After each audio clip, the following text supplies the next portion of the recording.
The broadcast begins with a silence that feels heavier than words.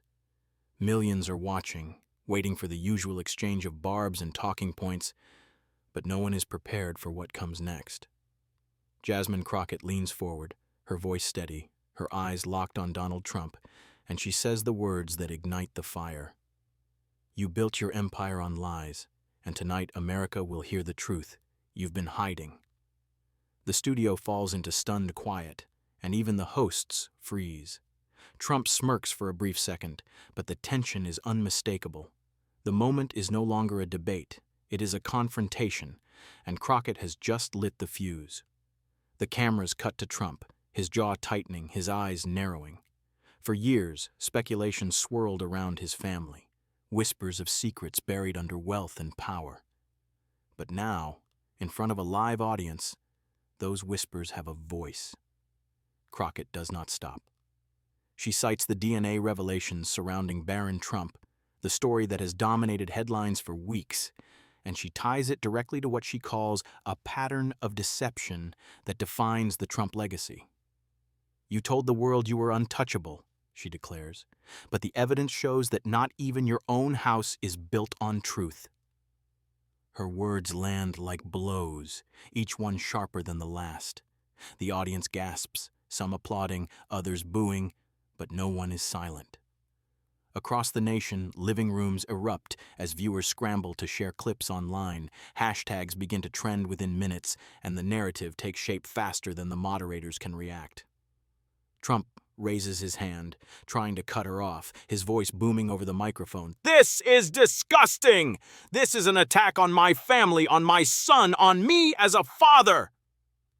His anger is raw, his words drenched in fury, but Crockett refuses to yield.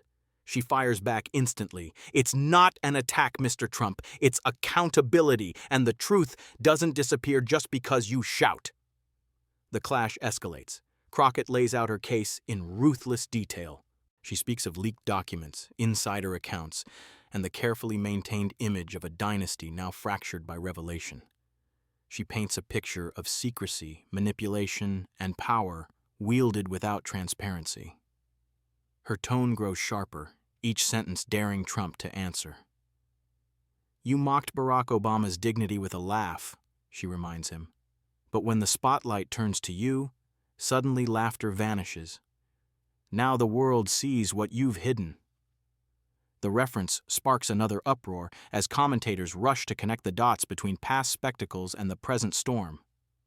Trump's face reddens. He slams his hand on the desk, demanding that the moderator shut Crockett down, calling her a liar, a disgrace, a political opportunist. But she only leans closer, her voice cutting through the chaos. "This isn't about politics. This is about character.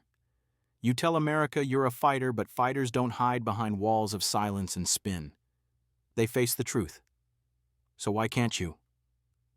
The audience explodes, half cheering, half jeering, the noise so loud the microphones struggle to capture it. The spectacle has turned into something more than debate. It is raw theater, a battle of wills broadcast to millions. Meanwhile, newsrooms across the country scramble to react. Producers shout into headsets, cutting to split screens, rolling headlines that scream breaking news. Social media catches fire. Clips of Crockett's accusations and Trump's furious outbursts go viral in real time. Hashtags like Crockett vs. Trump and hashtag Darkest Secrets climb to the top of the trends. Supporters of Trump rush to his defense, claiming she has crossed the line by dragging his family into politics. Critics, however, praise her as fearless, a rare voice willing to say what others have tiptoed around for years. The nation fractures along familiar lines, but the energy is unlike anything seen before. Crockett knows the stakes. She raises her voice, pressing further. "For years you've manipulated the narrative, but you cannot manipulate DNA. You cannot manipulate truth. This is bigger than you, bigger than me. It's about whether America can see past the illusion you've built." Trump interrupts with shouts of "Fake news, total fake news!" But the words feel rehearsed, weaker than before. The audience senses it, the commentators sense it, and Crockett seizes the moment. She pauses, letting the silence build, then delivers her sharpest line yet. "If you are so confident this is false, then show America the proof. Release the records, release the documents, prove me wrong." The studio erupts once again, but this time Trump hesitates. His silence lasts only a few seconds, but to viewers it feels like an eternity. The conflict spirals. Every exchange is sharper, every sentence more electric than the last. Trump grows louder, angrier, more animated, accusing Crockett of smearing his family, insisting that she is destroying American politics with her radical lies. Crockett, calm but relentless, refuses to retreat. "You can shout all you want," she says, "but tonight America is seeing the real Donald Trump. Not the businessman, not the president. Just a man terrified of the truth finally catching up to him." Gasps echo through the studio. For the first time, Trump does not immediately respond. His breathing is heavy, his face flushed, and the image beams across screens in real time. Millions can feel the crack in his armor. This is no longer a debate. It is a reckoning. Crockett's words have pierced the walls of power, dragging private secrets into the glare of public spectacle. And as Trump struggles to contain his fury, the audience realizes they are witnessing something historic. Not just a political clash, but the unraveling of a man who built his brand on control, dominance, and spectacle, now forced to face the one thing he cannot bend to his will: the truth. The shouting match reaches a boiling point. Trump, red-faced and shaking with fury, leans across the table, his voice breaking through the microphones as he thunders. "You don't talk about my family! You don't drag my son into your disgusting lies!" The moderators scramble to regain control, their pleas drowned out by the roar of the audience. Crockett does not flinch. Instead, she raises her hand, silencing the chaos with a single phrase. "The truth doesn't disappear because you're angry, Mr. Trump. It only gets louder." The line slices through the noise. The crowd erupts again, some standing to cheer, others shouting in protest, but all eyes remain fixed on Trump. His composure is gone. He stammers, repeating the same words: lies, fake, disgrace, like a mantra to fill the void where arguments should be. Crockett seizes the pause and drives in her final blow. "You mocked Obama with a laugh. You mocked America with your words. But when confronted with proof, you hide. That is not strength. That is fear." The studio falls into stunned silence. Even the audience seems to recognize that something irreversible has just happened. Trump slams his hand on the desk one last time, shouting, "This is over! This witch hunt is over!" But his voice cracks, and the moment betrays him. Cameras zoom in on his face, capturing the fury, the desperation, the unmistakable look of a man cornered.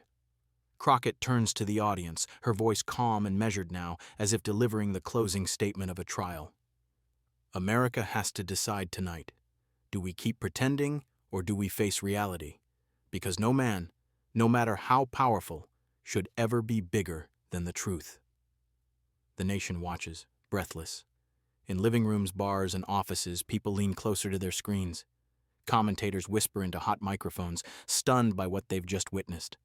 Some declare it the most dramatic live confrontation in political history. Others predict it will ignite a firestorm of backlash. But no one doubts its significance. This is no longer just a story about a DNA test or a family secret. It is about the very soul of American politics, the clash between image and reality, power and accountability.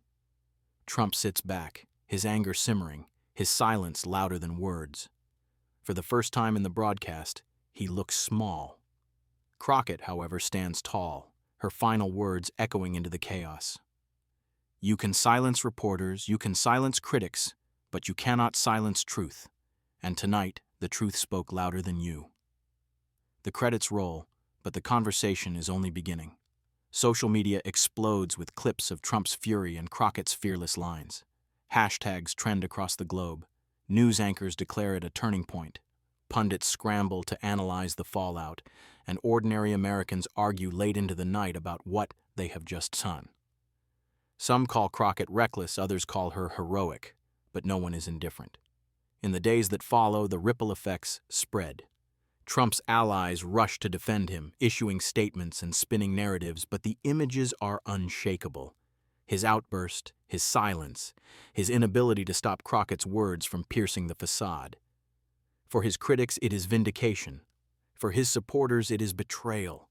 And for the nation, it is proof that even in the world of spectacle and spin, A single confrontation can shatter illusions.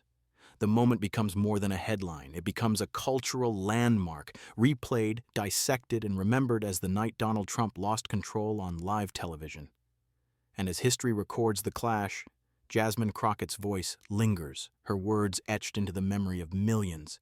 No one is untouchable, not even you.